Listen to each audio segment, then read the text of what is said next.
नमस्कार, आप देख रहे हैं हरित प्रवाह समाचार। आपके साथ मैं हूं राशि। आइए खबरों की शुरुआत करेंगे। खबर मध्य प्रदेश के रीवा जिले से, जहां पर हनुमाना थाना क्षेत्र के ग्राम मिसी रघवा की है, जहां पर एक महिला रविवार की देर शाम महिला थाने पहुंची और रोते बिलखते मीडिया से अपनी पीड़ा बताई। महिला के द्वारा बताया गया कि मेरा पति बाहर रहकर मजदूरी करते हैं। विगत दिनों पूर्व जेठ और देवर ससुर के द्वारा मारपीट की गई थी।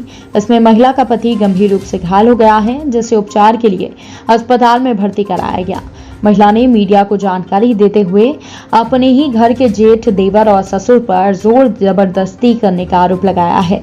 महिला के द्वारा बताया गया कि जेठ और देवर के द्वारा पूर्व से ही कई बार जबरदस्ती हमारे कमरे में आकर प्रयास किया गया है। मेरे साथ कई बार जोर जबरदस्ती की गई है, मगर मैंने हर बार इसका विरोध किया। इस मामले की शिकायत लेकर हनुमाना थाने जाती हूं, पर पुलिस के द्वारा किसी भी प्रकार की कार्रवाई नहीं की जा रही। अब महिला ने चेतावनी दी है कि अब आत्महत्या करने के अलावा मेरे पास कोई दूसरा रास्ता नहीं बचा है, क्योंकि थाने में कार्रवाई नहीं हो रही। इससे मजबूरन मुझे आत्महत्या करना पड़ेगा। जी बताइए मैडम, आप कहाँ से आई हैं और किस घटना की शिकायत आप महिला थाने करने आई हैं? जी, मैं हनुमाना थाना से आई हूँ। आपके साथ क्या घटना हुई है? मेरे साथ मेरे देवर और मेरे जेठ बहुत हमें दुखी करते हैं, मारपीट करते हैं, हमें घर में रहने नहीं देते, हमारा कोई हिस्सा हक नहीं देते। हमारे दहेज का भी सामान जो मिला था वो भी छीन के रख लिए।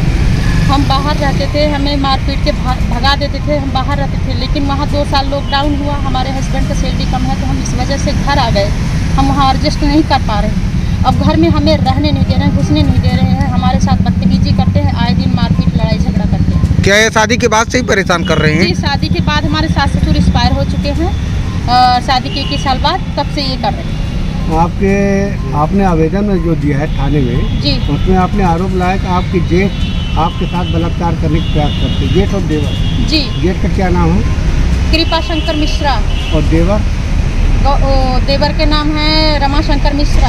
तो क्या ये हकीकत है कि आपके साथ बलात्कार करने का प्रयास करते हैं? जी। ये है? जी।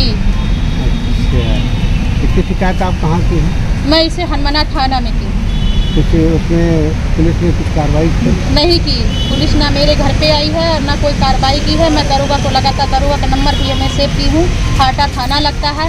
पहले मैं हनुमाना गई, फिर बाद में पता चला कि ये जो है तो चौकी हमारी बढ़ चुकी है, हाटा में लगती है। जब मैं हाटा गई, हाटा का पता निकाली, तो फिर उन्होंने कहा कि एक काम करो, हाटा के दरोगा का नंबर ले लो। मैंने हाटा दरोगा का नंबर ली, दरोगा के पास फ़ोन की। 2-4 दिन से हमारा मेन रोड के किनारे घर है, मकान है, उधर से गुजरते हुए भी देखी पुलिस को। मैंने बार बार कॉल की, सर हमारे यहाँ, मैं 3 दिन से रिपोर्ट क्लियर हो गया, 4 दिन से हो गया। इससे पहले भी एक बार गई थी, तो 3 बार 4 बार रिपोर्ट वहाँ हो चुकी है। नकल भी आपके सामने है, मेडिकल के रिपोर्ट नहीं दिए हैं। मेडिकल भी हुआ। जब पिछले बार मारपीट हुई थी, हमारे साथ काफ़ी मारपीट हुई थी। ऐसा हुआ था कि हम सामान लेके वहाँ से आ रहे, 4 बजे हमारी गाड़ी जैसे रोड पे पहुँचती है और हमारा सामान जैसे अंदर आता, तो वो सामान छीनने लग गए, हमें दो।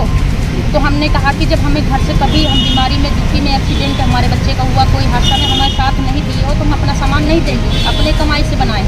तो इन्होंने मारपीट चालू कर दिया। आते ही हम 2 दिन से भूखे प्यासे थे। हमारे बच्चे 2 छोटे छोटे थे, एक 10 साल का है, एक 8 साल का है, जो कि वो भी दोनों भूखे थे। 2 दिन का हम सफ़र किए थे, पिकअप से सामान लेके आए। पूरी समाज, पूरी जनता वहाँ सड़क पे देख रही थी। लॉकडाउन का मामला अभी है?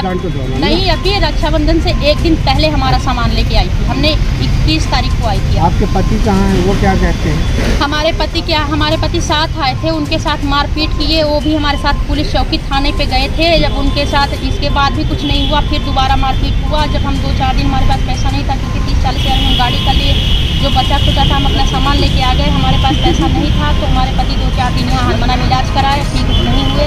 यहाँ एक सरा में नहीं आया था, पथरी पहले ऐसा था। फिर वहाँ CT स्कैन किए, जो कि इस समय संजीवनी हॉस्पिटल काशीपुर में एडमिट आप? जी।